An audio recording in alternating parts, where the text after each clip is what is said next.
Hello, everybody, and welcome to the Purpose Up podcast. I'm your host, Ben Stein. Today, I'm very excited to have with me Kai D. Wright. Welcome, Kai.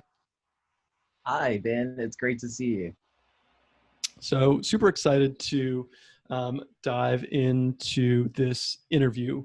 I like to ask my guests, how do you introduce yourself when you meet someone at a cocktail party? I guess back when cocktail parties were a thing before COVID. How would I introduce myself? Well, I have multiple jobs. And so the way that I summarize it is I'm a scholar and practitioner. Okay. I teach at Columbia where I'm a lecturer, and I'm a consultant where I help celebrities and executives as well as entrepreneurs to brand themselves and figure out the best way to communicate. All right. I love it. And you're also an author as well, correct? Yes, yes. Just wrote a book, debut book last August. It's called Follow the Feeling, Brand Building in a Noisy World. And we are in such a noisy world right now. I couldn't have imagined how fast things would have accelerated. 100%. So I love your combination of both academia as well as practicing consulting in the field. And full disclosure, Kai and I used to work together many moons ago when we were both in PR. Can you tell us a little bit about how you got to where you are? Because you've had like a very cool career trajectory. Yeah, well, great question.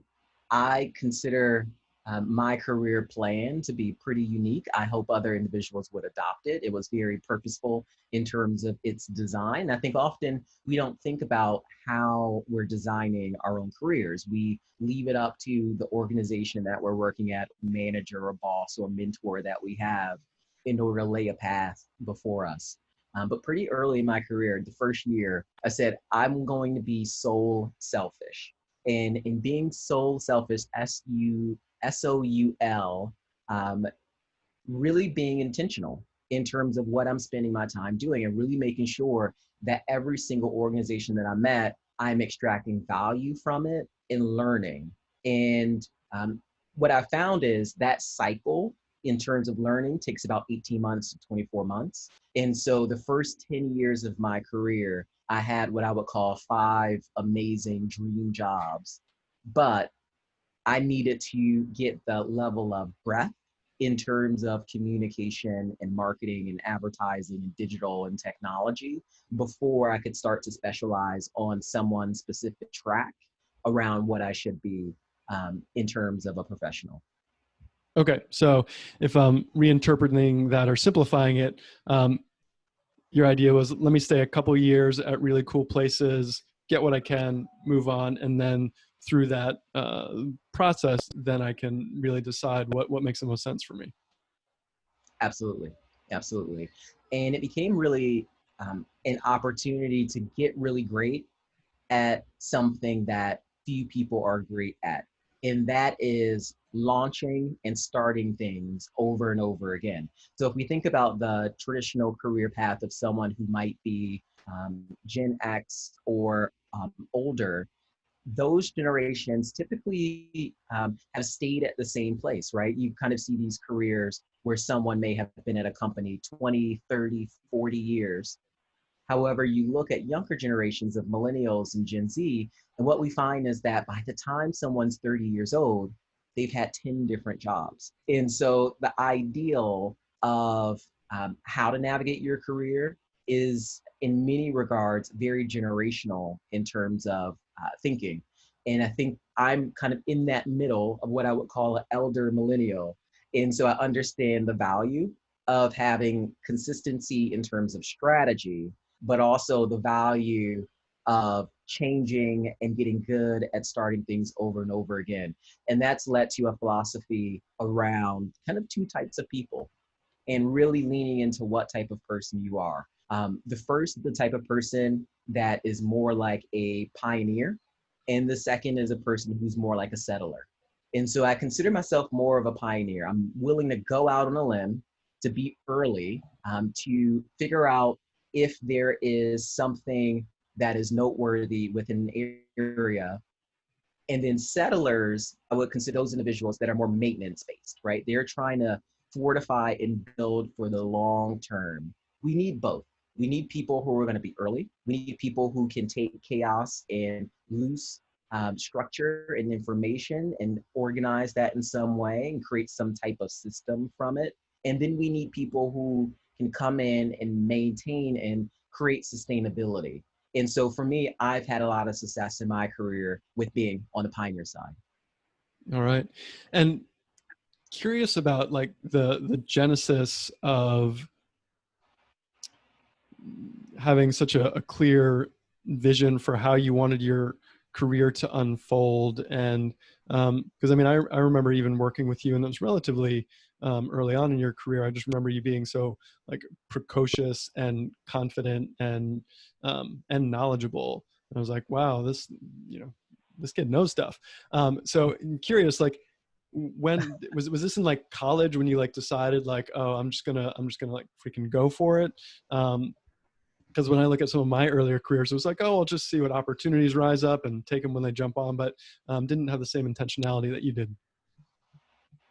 Yeah, that's a good question. I, fortunately and unfortunately for my family, have been the same way since I was in elementary school. I've always been, I say unfortunately for them, because they always would complain and tell me, Kai, you're doing too many extracurricular activities. We have to drive you everywhere. We have to go to all these performances or competitions or award shows. And so by the time I left home to go to college, my family was very relieved because they got a lot of their free time back.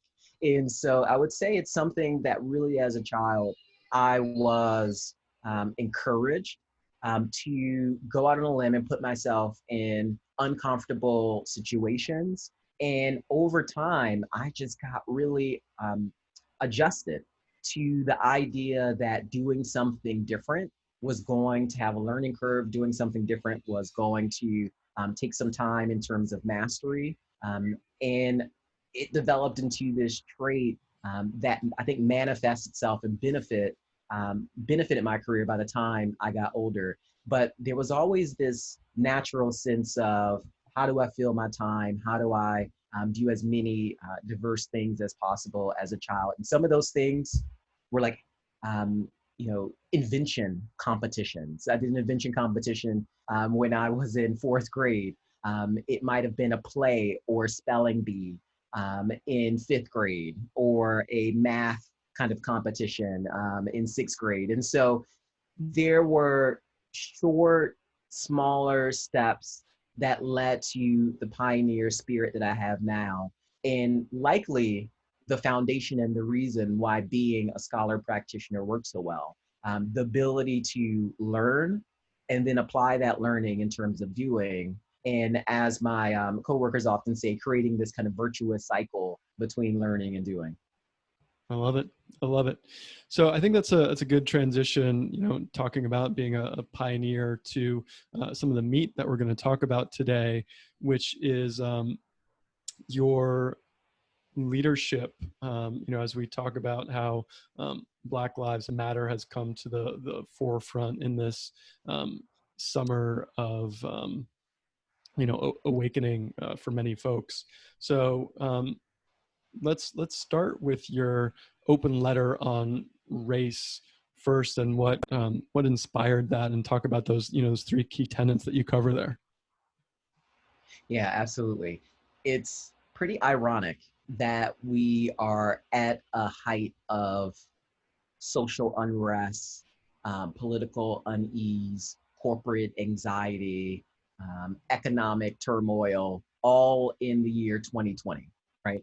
So if we stop to think about that from the standpoint of what 2020 actually means, it is not only this major historical moment that we've gotten to just from a new decade and the ability to really set a new vision forward, but it's 100 years after the Harlem Renaissance. And as someone who lives in Harlem, that fact is not lost on me of where we go in terms of next 100 years, right? But then also the idea of 2020 being reminiscent and meaningful for hindsight. And there's a lot of lessons that we have learned about where we have come, what has worked, what has not worked, and a lot of commitments that we have to make to the future around what is acceptable and what is not acceptable. And so as we find ourselves at this period of time, there were a lot of conversations that individuals had at the workplace, at home, with strangers, maybe in grocery stores, not necessarily in other places, because we were, in many regards, trying to social distance or in quarantine or lockdown for different areas. But at the same time, we were affixed to the news. We could not get away from what was happening in terms of national media, local media, social media. It was all a deluge coming at us because we are not in school. We are not at work. We are not at sports events. So people are not as distracted as they have historically been. When we look at the confluence of all of those factors, what we find is a lot of people find themselves in this uncomfortable position of having to confront the reality that's in front of them and have their own truth and reconciliation with the news that is creating this kind of symphony around them, which is this outcry that the system is broken. Something is wrong. Every single indicator light is flashing. And those indicators cannot be ignored any longer. And so many leaders have been having town halls at our company, which is one of the largest within communication. As a parent holding company, it touches 1 in 5 communication in the world. And so that level of scale and influence is quite huge. And we found ourselves having a lot of internal conversations, not just doing things on behalf of clients, which is where we typically communicate, but we then had to turn our attention to ourselves. And many companies found themselves in that position of having to depoliticize the topic of race, which generally is not discussed at work, right? Right. We just depoliticized 2 or 3 years ago the conversation around gender. And a couple of years before that, LGBTQ. And before that, veterans and parents. And so the open letter on race was born out of seeing this trend that there tends to be certain marginalized groups or minority groups that are prioritized over other groups in terms of solving or addressing the issues or friction or challenges that are in front of them. But for whatever reason, for 400 plus years, we have failed to acknowledge one of the initial things, which is Black versus white, which was the very foundation economically that the United States was founded on. And so the conversation is happening because the conversation needs to happen right now. And we stand at this inflection point in history. And as I listen to conversations, particularly the week after the death of George Floyd, when everyone went back in the office, there were town halls. We had 4 town halls at our company. We Right. had one basically every single day. And by that Thursday, June 5th, or rather that Thursday, June 4th, the town hall that we hosted had 600 questions submitted from employees within the time span of 1 hour. Wow. 600 questions in 1 hour about a topic that we had never openly talked about at work, which is race. And I think that shows the magnitude of work that has to be done in order to get everyone to a point that they feel as if the company culture, the industry culture, and the culture in society at large becomes more empathetic, understanding, and caring for who might be the other, or who might be that essential worker, or who might be that neighbor that we necessarily haven't taken the time to get to know. And through that force of a higher level of consciousness. I think people are starting to have the willingness to want to have conversation. Now, what we have to do is move to action, Right. because there's a lot of individuals that are going to get confused, and they're going to think that progress is listening and conversations. That is not progress by any stretch of the imagination. Progress is tangible action. And so listening is not an action. People should have been listening to start with. So the fact that people are now doing something that they should have been doing does not get you the gold star. Right. And so I wrote the open letter on race to make it very clear where the line of expectation is. And the line of expectation does not get to be defined by the majority. It does not get to be defined by management, which is not reflective of diversity. The line of expectation and the line of equality is drawn in the sand by the marginalized group. And so I wanted it to be very clear where and how far and how fast we have to move towards correcting all of these wrongs that a number of companies have already admitted through their Black Lives Matter statements, now a month later through their support and pledge for Stop Hate for Profit campaign.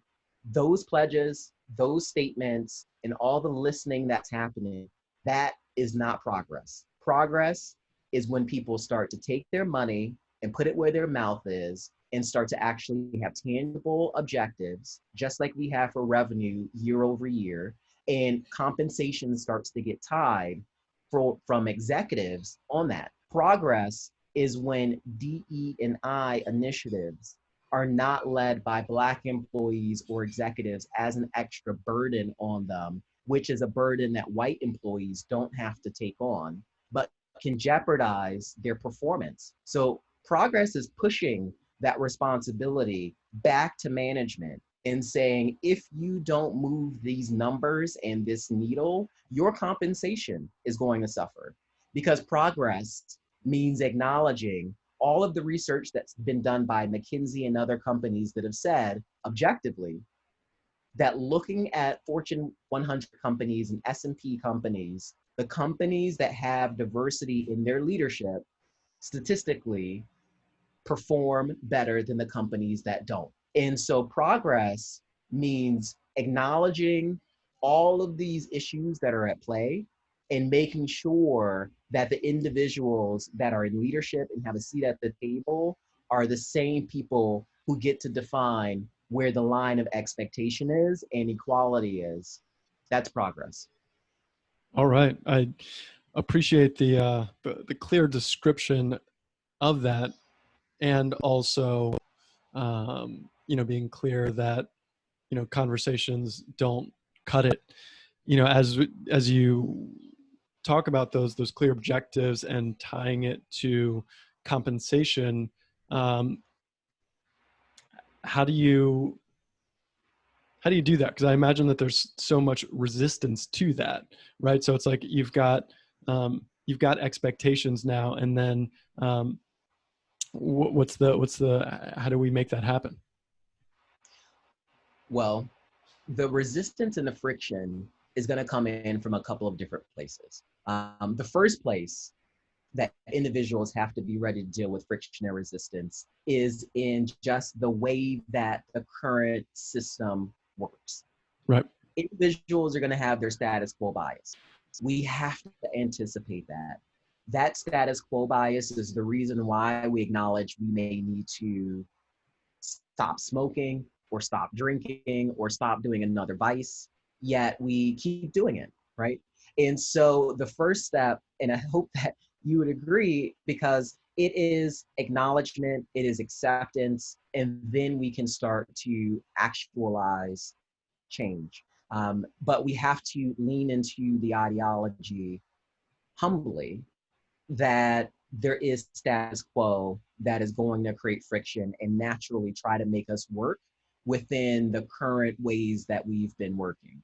So the way we overcome that is we look at the current system that has produced a lot of unintended consequences and we say that system isn't going to work. So when we go about making changes, those changes therefore cannot be in line or at the pace at which the current system allows.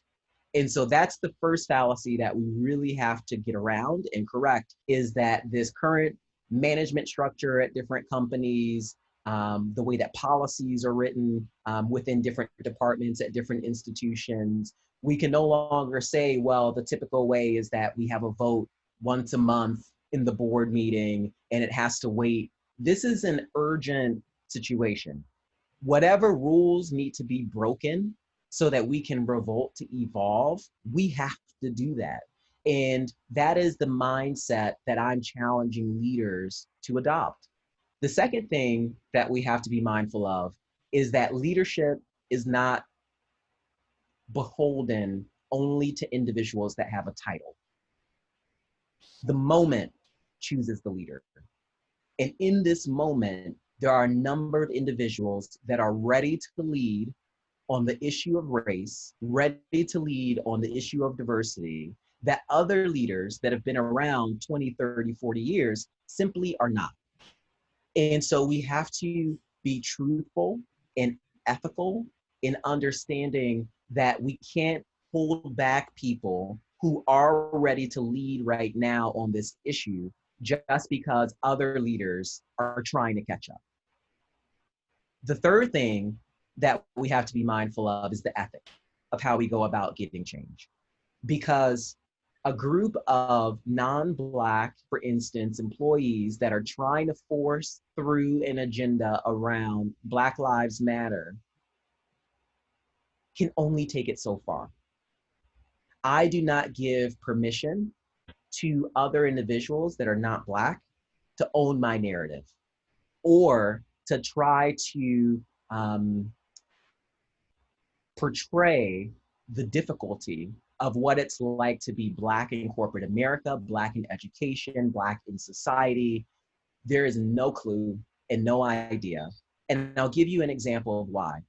I spend a lot of time in talking about emotions and emotion states and branding through emotions, and have spent years cataloging a range of emotions and how we use communication and experiences and create a culture in order to tip the scale of a negative emotion to being more positive, and to make sure that that positive emotion is consistent throughout policies and practices and all points of interaction within a company, so that ultimately that purpose that a company has is backed up by all of the actions that are being manifest and all the practices and beliefs that are being upheld by managers and leaders on a regular basis.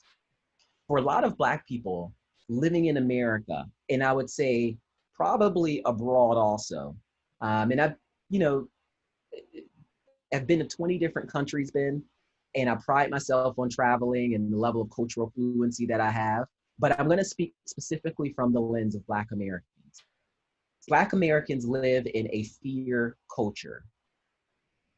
Every time a Black American, especially if you are a male, walks by a police officer, there is not the same level of relationship or belief system or even social contract that exists with someone who is white. If you are white, police to you are there to serve and protect. If you are Black, and if you are a Black male, police are a threat to your existence. And, one statistic guided my career and the actions that I would take until I was in my mid-30s. I learned pretty early on that before a Black male turns 33, they have a 50% chance of being arrested. 50%. And a 50% chance of having an arrest record, right? Wow.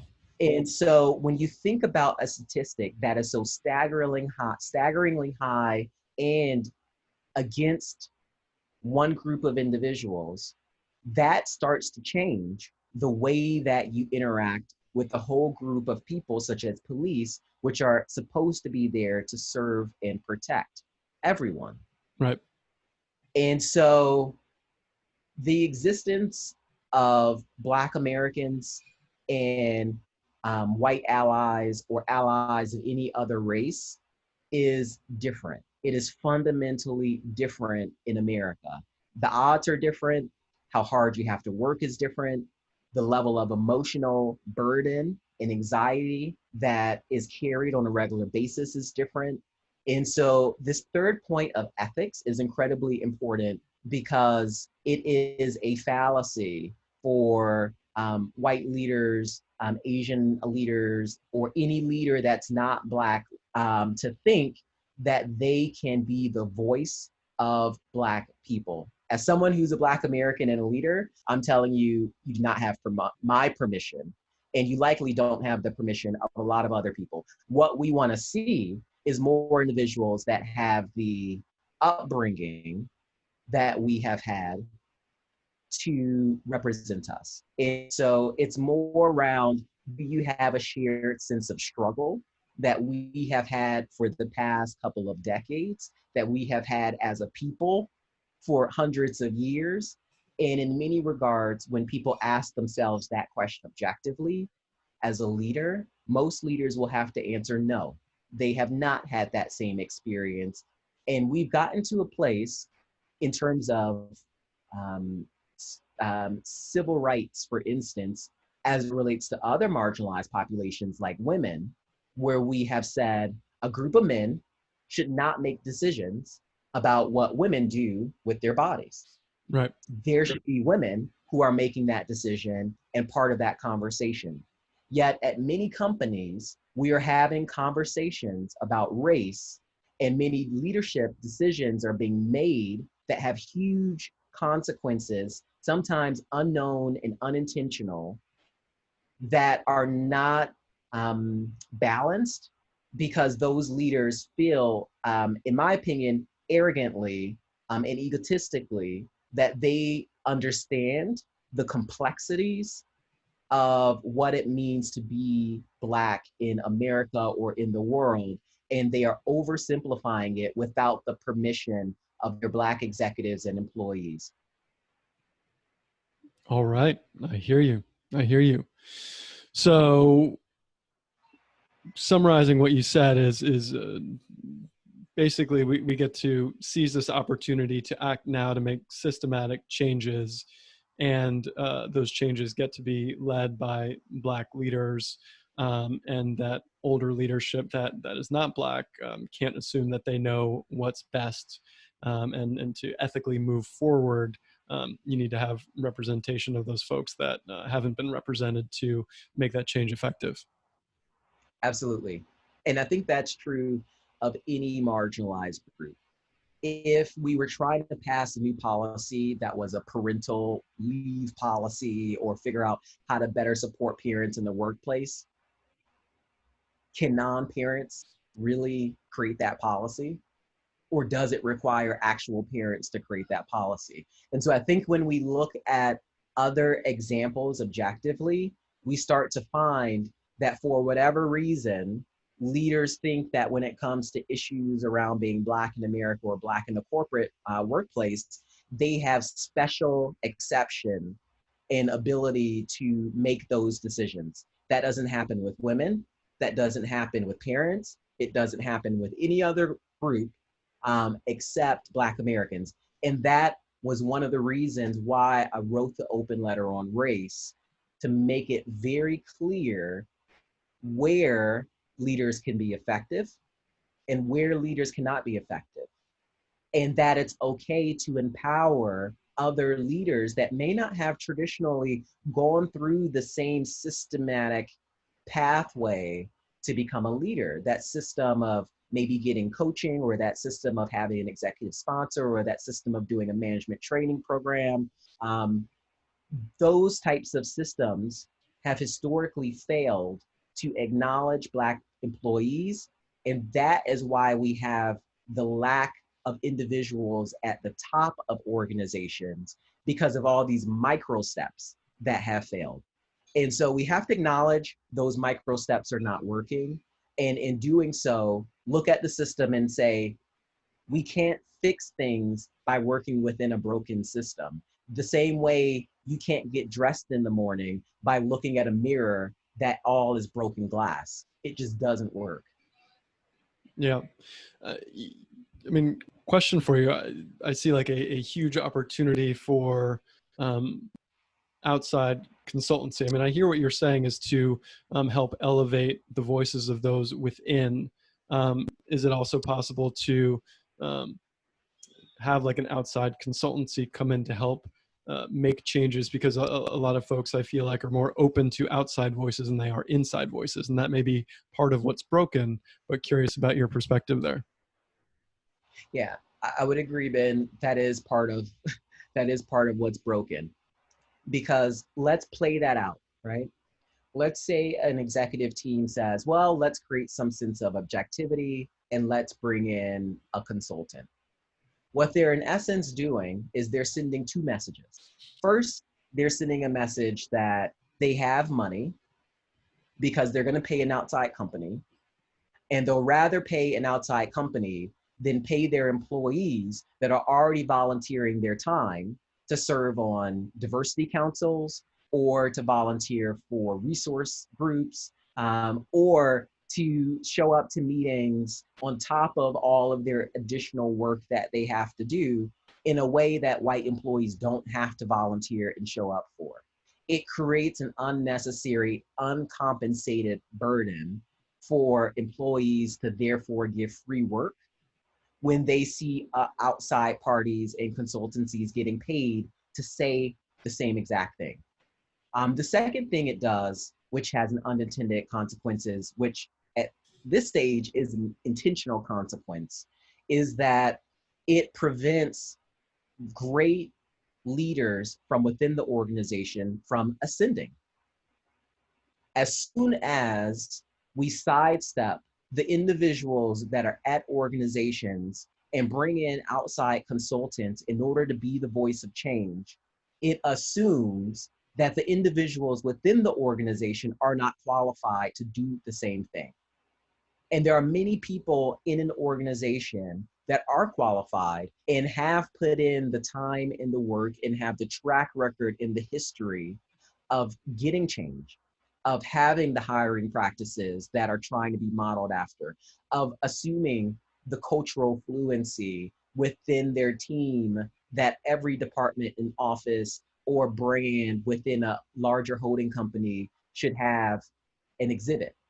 And so we have to be very purposeful in making sure that employees are not being left behind and not being acknowledged through proper compensation because millions of dollars are being spent with external consultants. And secondly, that the voices internally are empowered.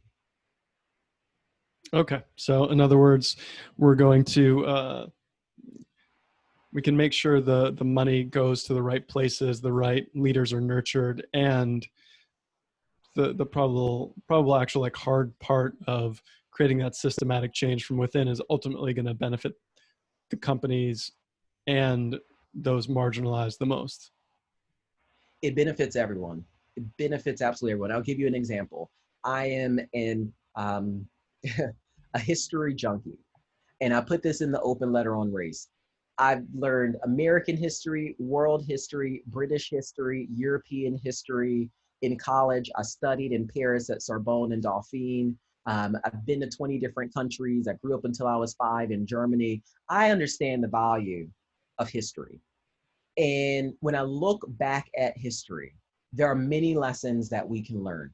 And the first lesson, and I won't go into all of them now, but this is the one that I want to particularly pay attention to, is what happens when you help the most marginalized group and how that lifts all of the other groups up at the same time. And one of the most marginalized groups in US history has been Black Americans. And so when we look at how Black Americans operate and how they work as a community, it's a community that is welcoming of everyone else. It's not a community that is exclusionary. And so often people say, well, if they want something, Black folks want something, it's a Black thing.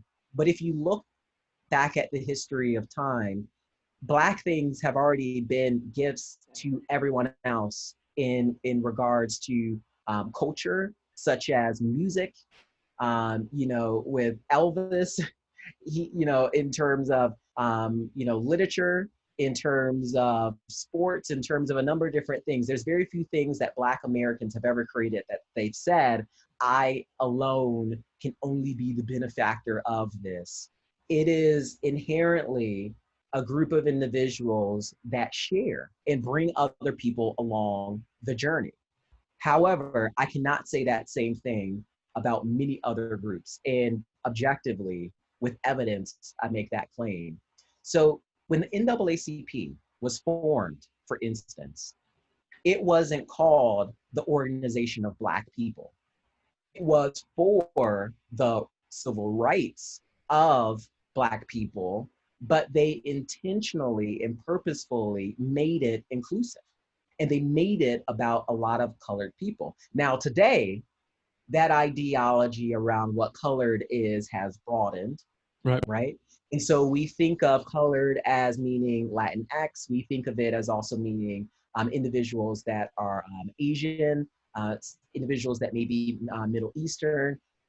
But that was not the original definition of what color means. When that word was used as a weapon in America on signs, in legislation, and quite broadly in conversation, in media, and in news, it was used against Black people.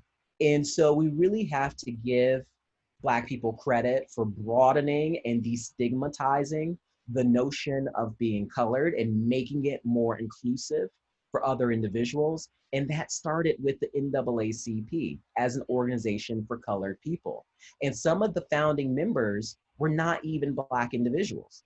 Some of the founding members were individuals that were Jewish. And so when you look at the history of how Black Americans have achieved what they have so far, it has always been through the root ideology that you pull people up and bring other people along.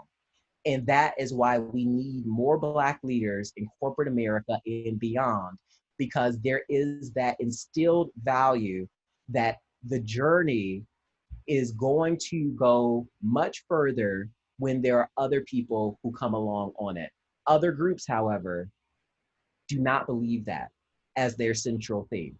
And they get empowered and they stop and they don't pull people up, and it hurts and harms Black Americans. It hurts and harms the Black Lives Matter movement, and it does not create more empathy. And I think we find ourselves at this moment in time where a lot of those people that got to a seat of power are now realizing the unintended consequences of them taking a seat at the table versus creating another seat at the table for someone else. And I think that's creating a sense of urgency and a call to action for all those people to say, I should have created another seat at the table rather than just sitting down. 100%. Yeah, that makes a lot of sense. And transitioning, just because I know we're tight on time, in that same ethos of sharing and amplifying voices. I know you've been busy just releasing the Blacklist 100. So I want to have you briefly talk about how you've curated these leaders for folks to be able to, raise awareness and bring these leaders to more stages. Absolutely. One of the misconceptions that I think some leaders have, and maybe this is a misconception because they feel threatened by this new class of competent, qualified Black individuals that are now no longer hidden and that are stepping up and saying, oh, I actually have solutions. Just because I'm not in leadership doesn't mean I can't be helpful. And again, it goes back to what I said earlier, Ben, the moment chooses the leader. And in this moment, a number of organizations are realizing that they have very capable leaders within their organization that would love to be empowered. The Blacklist 100 was created to make sure that those types of individuals that are ready to lead, have been leading, and have a very urgent message or methodology around change are no longer hidden. That those individuals get their attention and visibility and platform and stage that they have worked very hard to deserve based on the track record of what they have been able to accomplish in the past. And it's not to say that their track record is more important than another leader that may be in management or another leader that may be at an institution. It's to say, at this moment in time, we need a different kind of leader. And in this moment in time, we should not all try to get slow progress because some people are trying to catch up when it comes to this politicized issue of race. It has not been a political issue for a lot of minorities. As a Black person, race is not political. It cannot be political. My existence is not political. Therefore, discussions of race is not political. We have now turned a corner where those conversations can happen in the workplace because individuals understand that they must assume an uncomfortable position, and we must keep people in an uncomfortable position because change only happens when we find the barrier of comfort and then push it. If we try to get change within the confines of comfort, it is akin to fighting a war from a bunker. You Right. can't stay in the bunker. You got to get out on the field. And so it is going to get uncomfortable. And if people try to stay in the bunker, the war will come to you eventually. And you don't want to be fighting a war that deals with culture and the politics of race from the comfort zone of your bunker. So if a lot of leaders would like to have a bunker or a buffer or a moat that they can continue to enjoy in the future, then they better step forward very fast before the infantry moves in on where they are. But the ideal that people are not going to move this agenda forward, and the idea that this movement is going to stand in place until other people decide to give it a green light is not the way it's going to work. And so I implore a lot of companies and leaders to really say, how can they use this Blacklist 100?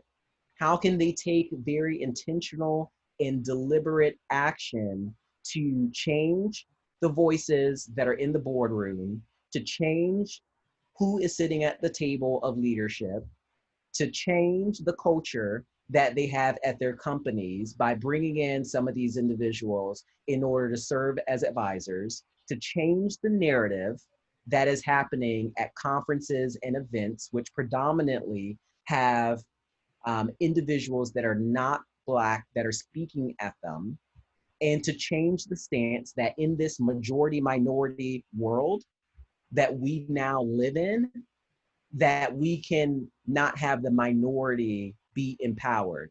That's not going to work. And so again, this line of expectation is meant to be defined by individuals who are marginalized or individuals that are in that class of non-majority. The reason the Blacklist was put together as fast as it was, which was under 3 weeks. That's all it took to curate the entire list of 100 individuals, to write a 170-page book, to develop an entire microsite, and then to develop a marketing campaign that's behind it. 3 weeks from start to finish. And a lot of organizations are sitting on billions of dollars of resources, complaining that they need months and months, if not a whole year, before they can come back and say what results they have. And so my message to all those leaders and all those people in developing this Blacklist 100 was to call BS. All right. I love it. That's powerful. That is powerful. 3 weeks. You got an amazing amount of work done. And I think that is an effective BS calling right there. What else have we not covered today that you think is important as we land the plane? Well, Ben, I think as individuals are watching this, as much as um, I love to put forward my belief system, which is really rooted in values and ethics and just good old fashioned common sense. Um, I would like individuals watching this to hear a little bit about the kind of conversations that we've had and some of the guidance that you've given that I've put you on the spot with in terms of online and social media. What would you have to say to individuals who are looking at their careers, looking at change, trying to figure out what they can do, how they can cope, how they can balance all of the anxiety, everything that's coming at them as a constant barrage? Would you have 2 or 3 tips for individuals? Turning the tables on me. Interesting. Well, let's see. Am I speaking to folks in general, white, black, both? You can speak to whichever audience you want, but I think it's really important for individuals to understand I don't have all the answers. I Right. love being interviewed, but more so as an educator, my goal is to make sure that individuals leave every interaction and experience with some type of challenge that is going to stretch them from a professional standpoint. And that's what I love about what you do as an executive coach, is helping individuals understand how to get to that next level. So I want to selfishly say, we're going to make this about social change and social justice. And that comes with a lot of anxiety. It comes with a lot of fear. It comes with a lot of having to overcome the traditional stigma of who you might have been cast as being. Right. So as someone who has a lot more experience in the area of career management and life logistics and coaching and being intentional with that, what would you say? What would be your 2 or 3? And I'm going to be your student for a moment. All right. Well, thank you for the opportunity. So I think number one, an open mind is super important. So, I like what you said in your open letter to race in terms of, your responsibility isn't to educate anyone. And that's something that I wanted to highlight. And so for myself, that's been an important piece of the past couple months for me is educating myself. I think number two, in response to anxiety and growth, we get to get in touch with our intuition. And where I spent a good early part of my career not in tune with that voice, spending that time, whether it's meditation, whether it's really journaling, understanding who we are at our core and how we want to grapple with these questions that are important to us and just get out of our cycles of our mind, I think is super important. And, I'm 100% a proponent of getting out of our comfort zone. So when we look at these contexts, no matter, which race you are, which side of the table you're on, how can I get out of my comfort zone to grow in the direction that I want to grow in? And first it's a vision for what you want. And then second, it's like, okay, what are the actions I get to take and how can I be accountable for that? So it's a pretty simple equation, but it takes someone who's really dedicated to growing themselves and having a consciousness about a greater connectiveness that both you can reach through the intuitive and through connecting with others, I think is an important piece of the equation. 2 great points. I'm going to take that and internalize it. Open mind, getting out of your comfort zone, both quite key. And one of the things that I'll say, Ben, as we kind of wind down is I think there's a misconception that Black employees, when it comes to the issue of race, are always in their comfort zone. It is something that we have to think about also. And so that last point of getting out of your comfort zone, I think is so applicable to everyone, because whether you are a bystander, you have to get out of your comfort zone.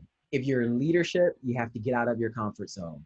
And if you are a Black employee, you have to get out of your comfort zone and speak up and try to give solutions. And so I love those 2 points. Thank you very much for sharing. All right. Yeah, no, my pleasure. Well, Kai, I really appreciate your your leadership. I mean, I think, you know, we started with you being this pioneer, and I love the way that you are really putting your money where your mouth is in terms of being a voice that's providing both inspiration as well as concrete steps and accountability. So appreciate how you're showing up. Thank you. Thank you. We have a lot more work to do. So it is a continual need to recharge. I think as everyone thinks about what's within their power in terms of answering this question of what support looks like, sometimes the best support is to help other individuals to recharge, and to help other individuals just have that spirit of fortification to keep speaking, to keep using their voice, and keep showing up, because that is quite key and important. We have seen the largest protests in US history happen during the month of June, quantified against all others. That level of energy needs to continue to be pushed forward. We need to feed off of it and use this as an opportunity for change, and not as an opportunity to say we need perfection. There are so many different things that's going to prevent us from having perfection, because we have no models. We have no playbook for this period of American society and global infrastructure and business. We must move forward with the understanding that we will likely get things wrong and we will break things, but that is better than live under a broken system. Because living under a broken system that we know is broken and not actively trying to change it as fast as possible only adds insult to injury and furthers the amount of suffering and harm that certain groups of individuals have to live with. And so we're going to move fast. You know, we adopted at our company a saying of moving from empathetic and active listening to swift and meaningful action. And now that we are getting to a point of 30 days out, and we're in that period of 30 to 60 days, we need action. And when people start new companies, what I know as that pioneer spirit is we often set 30, 60, 90-day plans of action. When we elect a government official and that government official takes office, they generally set a 100-day agenda. And so we are well within the 30, 60, 90 days. We are well within the 100-day agenda. And we must see tangible results, and we must see them fast, because we have acknowledged that they're needed.